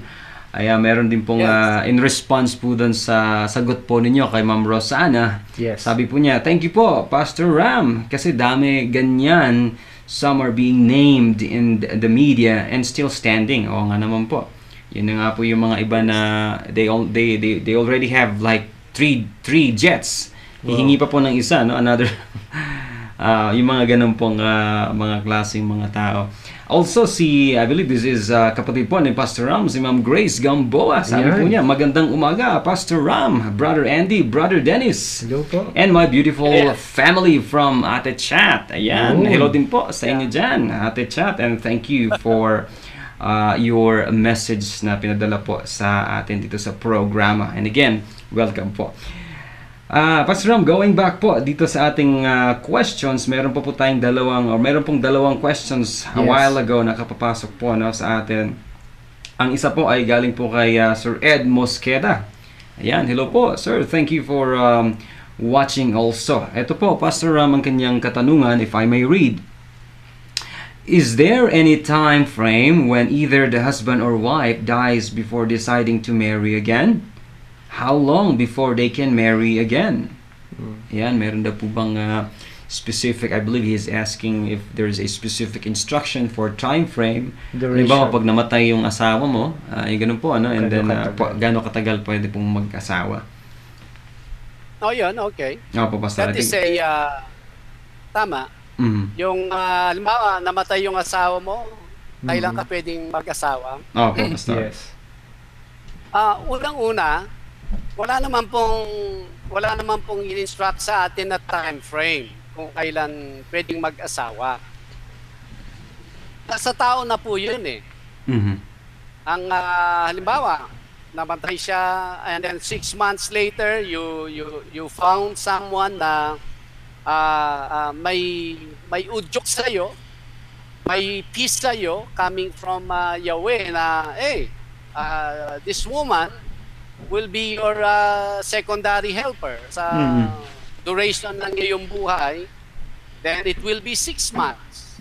Meron naman yung after 5 years ay hindi mo siya hanap.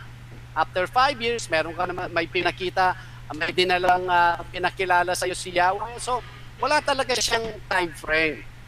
Ang iba, they only think practically advise yung delikadesa. Opo, yes. Delikadesa yung kasi to some people ang halimbawa 6 months ay ano pa yan pagluluksa pa rin yan, morning pa rin yan. To some people 2 years then nagluluksa pa rin yan. Kaya kung ang tao sa kanya ay 2 years pagluluksa niya at titingnan niya yung mga taong after 6 months nag-asawa na, parang he can judge that person. We should not.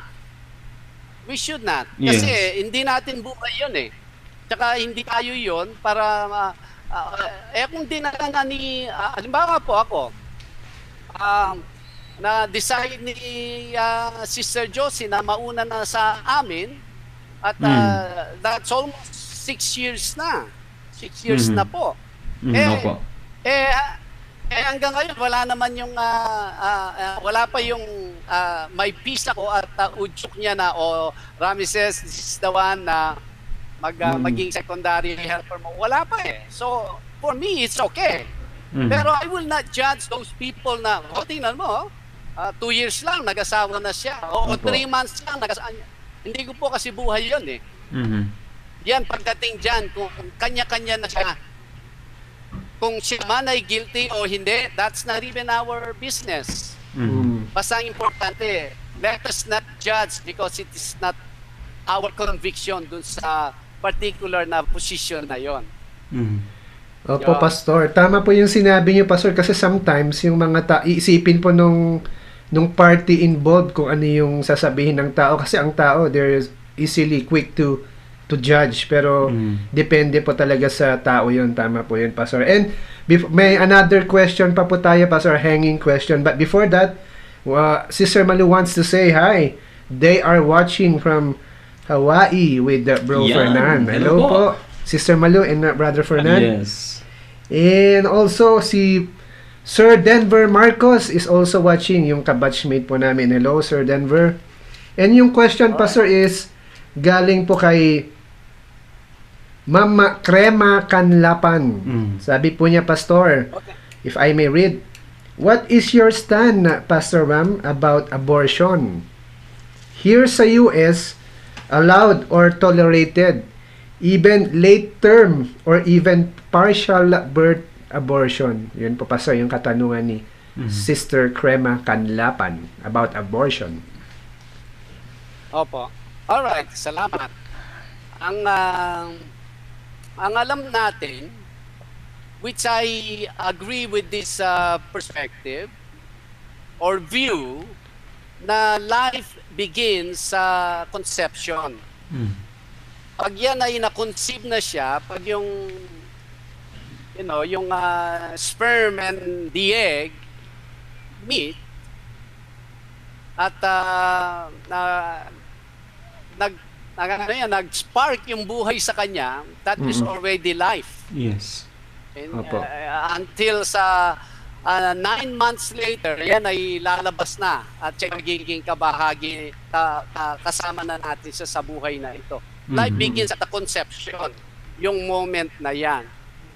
So, anytime na you put off that life, from that point until sa lalabas siya sa kanyang nanay sa womb, at it's considered murder. You murder, they murder those innocent babies. Kaya wala pong sa early, wala po yung partial, wala po yung late term. They're all just the same. Murder lang po. Thou shall not murder. Bakit mo kukunin yung buhay ng isang tao na ibinigay, pinagkaloob ng ating Panginoon Yahweh dito? Well, of course, alam natin why people commit abortion. At least, meron pong isang biktima, dalawang biktima, at isang manipulator. Ngayon po, nalaman natin ng mga abortion clinics, they sell parts of the baby that they abort. Inibenta po nila. Wow. Parang, halimbawa, abortion clinic tayo, ako ay ang secretary. For example, may tatawag dito sa clinic natin and say, I need ganitong parts. Meron kayong 2 hita at saka 3 puso. Wala pa ngayon but I'll call you back. I-reserve kita. Okay, after an hour, may papasok. Okay, okay, pwede natin kunin tong hita nito. Pwede natin kunin yung puso. So as we extract the baby forcing, we make sure yung part na in-order ng natin just a while ago, we make sure we keep it. And then, alright, I have your order, come in here. Yung babae ngayon, yung mother, walang idea. Not only that we murdered her baby, but wow, yung guilt na dadalhin niya for the rest of her existence dito sa mundo. Sa God, Yahweh can only turn ang kanyang buhay the moment na magkaroon siya ng realization, recognition kung sino ang ating Yeshua sa kanyang buhay. Yan po ang abortion. Ang abortion is really evil because a lot of people ang nagiging casualty. Yung babae mismo, she thinks she will do that out of convenience. She thinks she will do that out of reputation. Ayaw nilang malaman, baka sabihin ng mga tao, ba't ako nabuntis? Buntis na naman ako, pwede nang alisin na muna to, papakainin ko na to, alagaan ko. Paano na yung profession ko? Kawawa po talaga. Akala nila na naiisahan nila ang Diyos or ang mga tao, pero actually sila mismo ang why don't we read mga testimony ng mga babaeng nagpa-abort? Wow, there's so much guilt. Yan ang view natin pagdating sa abortion, Sister Crema. Yes po, Pastor. Yung abortion po ba, Pastor Ram, is this kumbaga similar po ba yung idea nito in the Old Testament where people they offer their babies to this certain idol, in-offer po nila yung babies? Is this the same idea na ginagawa po ng mga tao po ngayon sa ating panahon? By the way, Pastor Ram, before you answer that, I made a quick research. According po sa statistics, since 1970s up to the present, ang mga na-abort po ng mga babies in the US alone is around 50 million na babies ang na-abort po. And napakadami po noon. Kumbaga to think na ang population po, for example, ng Denmark ay nasa 5 million plus lamang po. Ang population po ng UK nasa 65 million as of 2016. Halos magkaparehas po ng France. And in the US alone, 50 million babies from the 1970s. Napakadami po noon. Is it similar po ba doon, Pastor Ram, ang idea niyan doon sa, I believe in the Book of Kings, or sa nung mga panahon na ang mga Israelites they're really malayo sa Panginoon and inoffer nila yung mga babies po nila? Somehow meron siya. Ngayon kasi, ang abortion ay coming from different reasons. Doon sa panahon ng Bible, before yung planting season, may worship sa mga high places. At nandun yung rebulto ay yung mga statues ng different gods. Nandun si Baal, Asherite, at nandyan din si Molech. Molech, yes. Now, si Molech, ano yan bakal siya, metal siya, made out of metal. And then meron siyang ang form nung statue na yon ay he's holding his hands about ganito kung paano ko inaano yung kamay ko. And then dun sa baba, ano yan, meron silang they burn yung kahoy dun sa baba until itong statue magbabaga siya.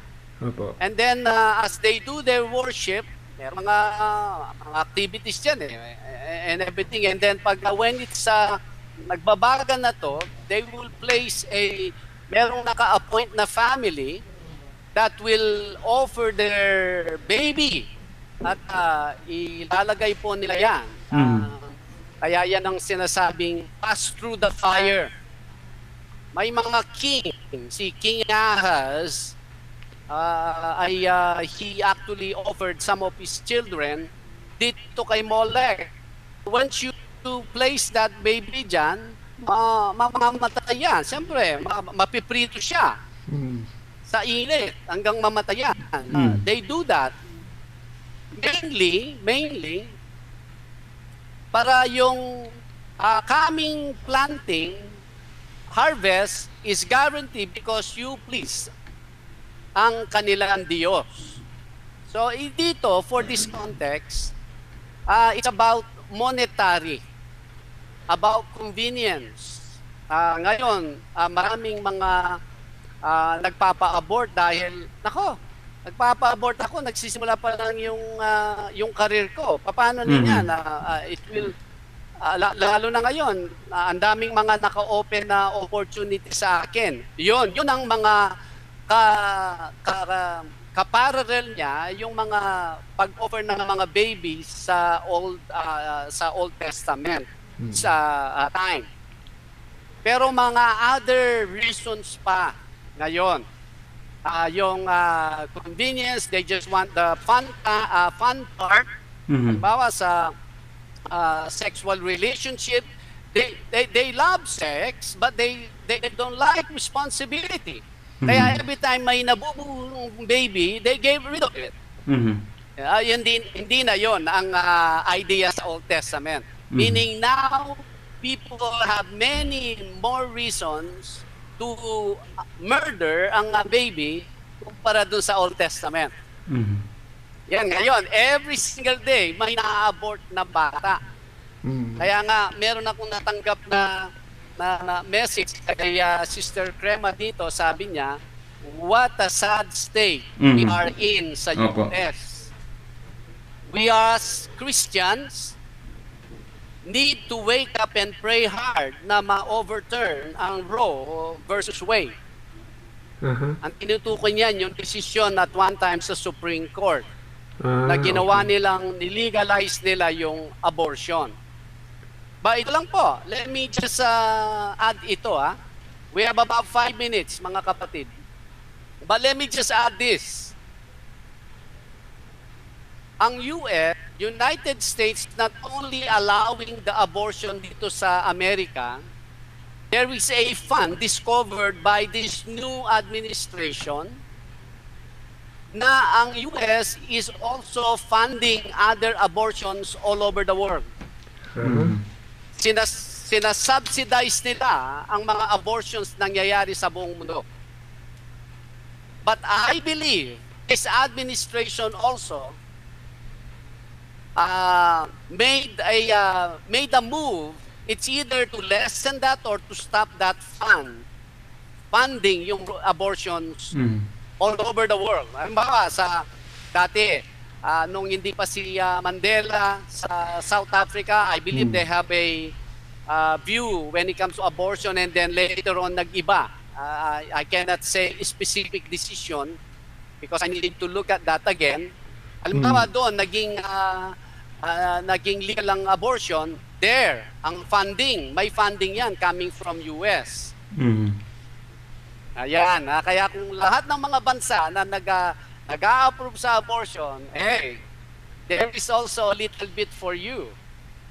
Siyempre, hindi lang yan na nakikita yan, but many under the table nangyayari sa mga ganyan na mga mga kilos o mga project na gusto nilang i-push sa mga tao. Kawawa yung mga tao kung hindi po sila nagbabasa, nagre-research kung ano talaga ang mga agenda nitong mga taong nasa authority. Sadly to say, sad to say. Anyways, mga kapatid, any important ano pa dyan?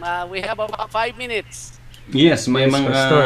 dalawang ano pa po, Pastor, questions. 2 questions pa po, Pastor, na pumasok. Ito pong isa galing kay Ma'am Cory Guevara. Ang question po niya ay, I once was heard this before in one of our leaders. Correct your friends, relatives, or those who are close to you with love. Ito po ang kanyang katanungan. How can we apply this when you are aware of their wrongdoings or against na sa will of God without them thinking that you are just being judging them? Like, for example, they support or even involve homosexuality. Thank you po. Yeah. Okay. Well, we can only tell them. The moment we tell them, we can leave them alone. At least they heard our view. But we should not push it and irritate them constantly. At least alam nila yung view natin. After we tell them our stand dun sa particular na bagay na yon, then the next thing to do is to pray for them and live our Christian life accordingly, according sa scriptures. It's just a matter of time. If that moment will come na yung taong you want to correct will realize na makita niya yung buhay mo at narinig niya yung view mo, someday magkakaroon ng situation yan and the person will come to you. That's the moment you pour all the counsel and all the wisdom na naipon mo na para kang dam. You have so much to say, but the opportunity is not open. We just have to wait. Opo. Yan. And if I may add in po doon, no, Pastor Ram, I definitely agree with what you said po. And also it has something to do rin po yung malaking factor din po yung how we deliver it. Yung body language, yung facial expression, paano natin sinasabi, even choosing the right words. Yes. Lahat po yan, I believe. There's an art. May art po doon, may factor po yan para yung dating po sa kanila, even though we're telling them straightforwardly from the perspective of the Bible, ay hindi po siya, judgmental po yung dating. Brother Dennis, do you have the other questions there na pinadala po sa atin? Do you have it with you? Yes, Brother Andy. Kumbaga, Brother Andy, dapat constructive tayo pag i-rebuke natin yung mga kapatid natin or friends. Pastor, another question po coming from Rosana Sunflowers. On the topic of divorce, how about for those wives who suffering abuse from their husbands? Can she divorce her partner? Because there's a lot of cases na ganyan na they can't get out of the marriage kasi nga because of religion. Yun po yung katanungan niya, Pastor Ram. Kung sila po ay ina-abuse ng kanilang asawa. Yes po. And also the religion po. Sa religion? Yung pangalawa po because of sa religion po nila na hindi basta-basta ihiwalay. I believe po, Pastor Ram, this is connected to what you have said po kanina na biblically speaking, walang grounds yung babae na i-divorce ang kanyang asawang lalaki. Yes. So, paano na naman daw po yung mga babae na ina-abuse ng kanilang mga asawang lalaki? Tama. Well, kung ikaw na babae, halimbawa, ako na yon, ako pong babae, no? At alam ko ang salita ng Diyos. Okay, ito. So happen, I entered a marriage na ina-abuse ako.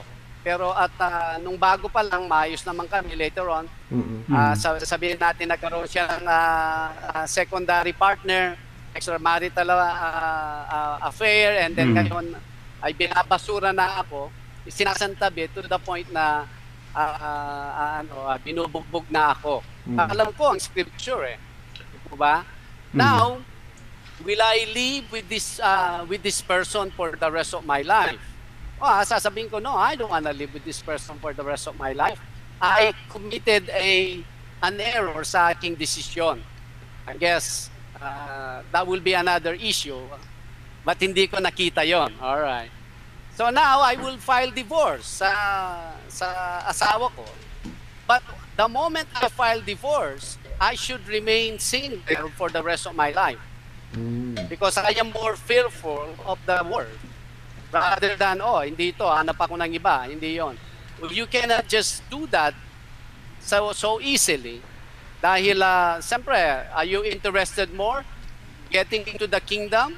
Or are you more interested to meeting the desire of the flesh? Kaya yun lang po ang pwedeng gawin ng babae, because I actually counsel someone na talagang wala na talagang solution na divorce lang, wala na. Ang sabi ko, that's okay if that's the last resort. But remember, once you divorce your husband, you will live a celibate life. That means no man should touch you. Because if a man touch you, that man is committing adultery, and so is you. Dahil ang marriage went wrong, pero iba mga some people, they marry people for the sake of makalampas sila sa kanilang poverty. That's, I believe, yun ang mga tinatawag na marriages not meant to be. Kaya kung normal naman na marriage, and then later naging abusado itong you can divorce but remain single. Ayun. Ayan, maraming salamat po, Pastor Ram, and we are about to commence our program, but may mga pagbati pa po dito, Pastor, na naka-hanging. Sabi po ni Pastor Renan, "Hi Bro Dens, Bro Andy, ang question ko ay kailan ba tayo magkakaroon ng basketball league?" Sa conference natin? Po, Pastor. Ayun. Conference. Tanungin po natin si Commissioner Pastor Edwin. Ayan. Commissioner. Ayan. Then sabi ni Sister Malu Vergara from Hawaii, "Aloha Brother Dens and Brother Andy." Ayan. Sabi rin po niya, "Mahalo Pastor Ram." Sabi po niya.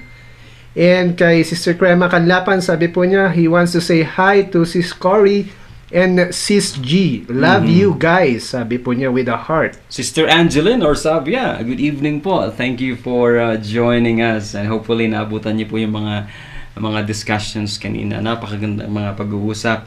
Also po kay Ma'am Rosanas, nabasa niyo na po ba ito, Brother Dennis? Ang sabi po niya ay, "Thank you, Pastor Ram. Thank you, Brother Andy and Brother Dennis." Meron din po kay Ma'am Edeline Yabot. "Salamat po, Pastor Ram, Bro Andy, Bro Dennis, at mga sisters and bros of CMI for a good discussion today." Salamat din po for joining us and sending your questions. Sister Lisa de la Cruz, yung wife po ni Pastor Dario de la Cruz, ay nanonood din. I think they are in Japan right now. Andyan din po si Sir Al Pineda Galang. "Good evening po, Pastor Ram." Sabi po niya, "Please pray for my father's health." Shout out from Brother Eddie Pelaez.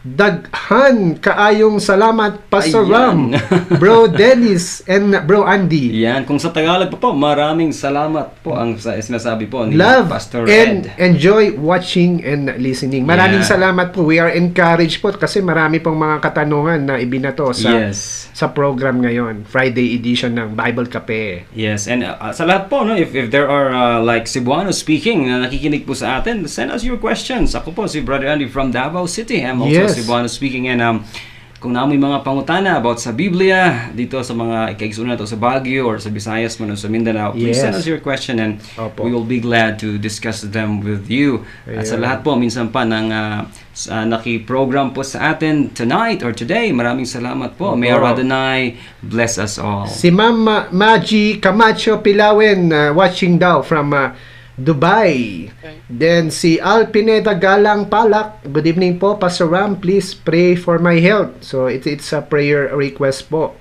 And another one, sabi ni Ma'am Cory Guevara Oliado, I agree po. It's important po on how you correct them. Mhm. The way you say or deliver it, I keep them in my prayers. Ayan po. Salamat po, Pastor Ram, Bro Andy, and Bro Dennis. Once again, we would want to remind you to keep your questions coming and continue to subscribe to Leader News Philippines. Mhm. At once po na kami po ay online, ay mabibigyan po kayo ng notifications. Kung ngayon lamang po kayo nag-tune in or nanood dito sa program na ito, you can watch the replay sa YouTube po and even dito po yes. sa Facebook. Maraming salamat, and may the Lord bless us all po dito sa Baguio City. Hello. All right. Salamat, Brother Andy, Brother Dennis. Ayan.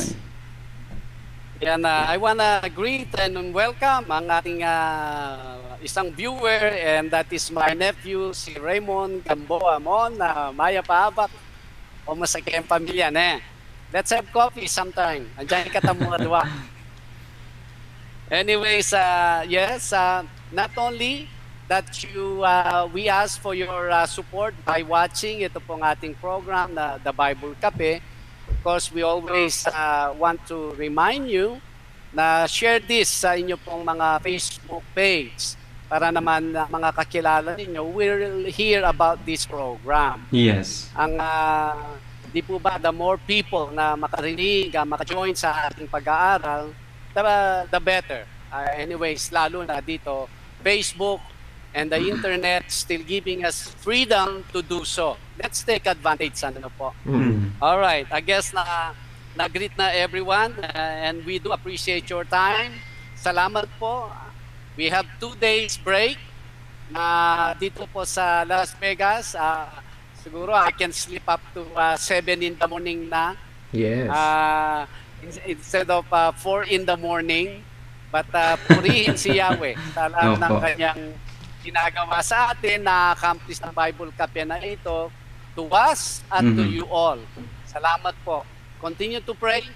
Kung kayo po ay manonood sa video nito at meron pong comment box, you can still give us your comment. Lalo na si Brother Chuck. Usually watch this later on together with Ate Imelda. We see your comment, Brother Chuck. Salamat. And for you all who will watch this replay or video, leave us your comment, even your questions. Makikita naman namin po yun, then we will take it in account, and then sa Monday episode natin, we will definitely deal with those questions. Salamat po.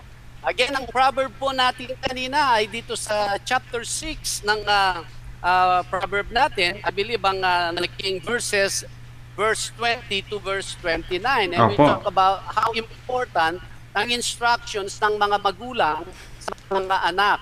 Kaya lang, ito ang nagiging problema. Now these days, lalo na dyan sa Pilipinas, ang advice, ang instructions ng mga magulang is more of the material things. It's more of the status nila sa kanilang buhay. It's more of what their friends, sa mga kakilakong padre nila who will be their child, be known. Ang anak ko, ganito siya. CEO na siya. Yung anak ko ay andito, nagtatrabaho sa ibang bansa. Ayun, at supervisor na siya. Yun ang mga ambisyon Yun ang mga gustong mangyari ng mga parents eh. Na ito ngayon ang advice nila sa kanilang mga anak. Ito ngayon ang mga bata, sasabihin niya, obey and follow the instructions of your parents. Not only that, kasi we are not talking about a Christian family. We're talking about a family that do not even read the Word of God. We're talking a family, mga Israelitas sa panahon nila, they know the Torah. Kaya sa atin, kung tayo po ay lumaki sa isang family na hindi naman Kristiyano ng ating mga magulang, we can get their advice, practical advice, but we can also open the Bible. Now, let's receive advice and guidance from Yahweh Himself. Tayong mga magulang naman, wag yung ang ina-advise natin purely kung paano sila asenso sa buhay na ito, materially, kundi, yun na po natin ito. Again, I will say it, for man does not live by bread alone, but by the Word of God.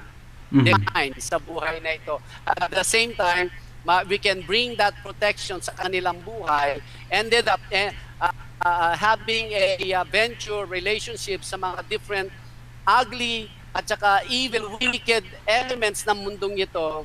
That includes yung mga immoral uman. Yan po yung ating naging Proverbs of the day.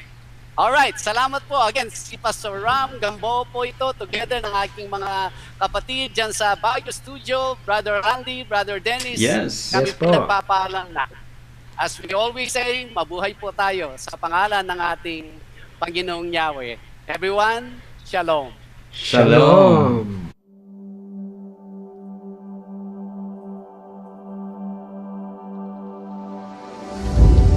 Hindi nila ibinubuhay kung ano ang tinutunan dito, nag-embrace dito sa tinatawag na prosperity gospel. No offense, instead of finding God in what